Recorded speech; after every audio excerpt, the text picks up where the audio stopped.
சென்னை மற்றும் பெங்களூரு அணிகளுக்கு இடையிலான போட்டி இன்று நடைபெறவிருக்கிறது.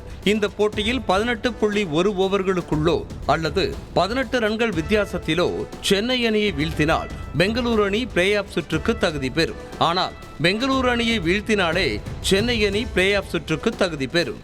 ஆனால் பெங்களூரு அணிக்காக தேவைப்படும் ரன் ரேட் என்பது உத்தேசமான கணிப்பு மட்டுமே. அதாவது முதலில் பேட்டிங் செய்யும் அணி 200 ரன்களை குவித்தால் மட்டுமே இந்த கணக்கு செல்லுபடியாகும். போட்டி நடைபெறவுள்ள சின்னசாமி மைதானத்தில் 200 ரன்களை குவிப்பது என்பது சாதாரண விஷயம். அதன்படி முதலில் பேட்டிங் செய்யும் அணி 200க்கும் அதிகமான ரன்களை குவித்தால் பெங்களூரு அணிக்கான கணக்கில் மாற்றம் ஏற்படும்.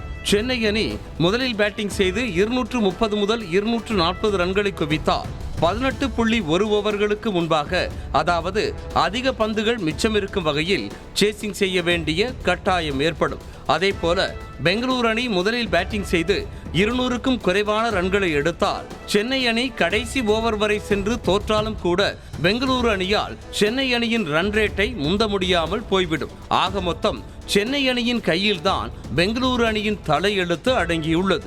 இந்த கணக்குகள் ஒருபுறம் இருக்க இன்றைய போட்டி நடைபெறுமா என்பதே சந்தேகம்தான். ஏனெனில் இன்று முதல் அடுத்த சில நாட்களுக்கு பெங்களூரு உட்பட கர்நாடகாவின் பல்வேறு பகுதிகளுக்கும் கனமழைக்கான ஆரஞ்ச் அலர்ட் விடுக்கப்பட்டுள்ளது. இதனால் போட்டி நடைபெறுமா என ரசிகர்கள் குழப்பத்தில் உள்ளனர்.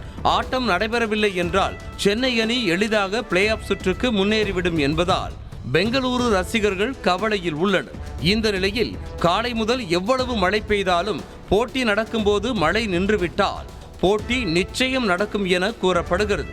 ஏனெனில் சின்னசாமி மைதானத்தில் தான் நாட்டிலேயே சிறந்த வடிகால் அமைப்பு இருப்பதாக கூறப்படுகிறது.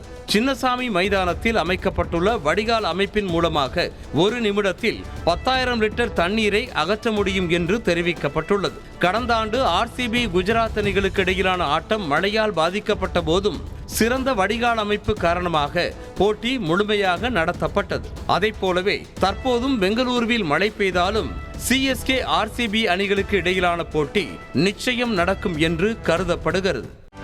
செய்திகளை உடனுக்குடனும் துல்லியமாகவும் தெரிந்து கொள்ள சப்ஸ்கிரைப் பண்ணுங்க.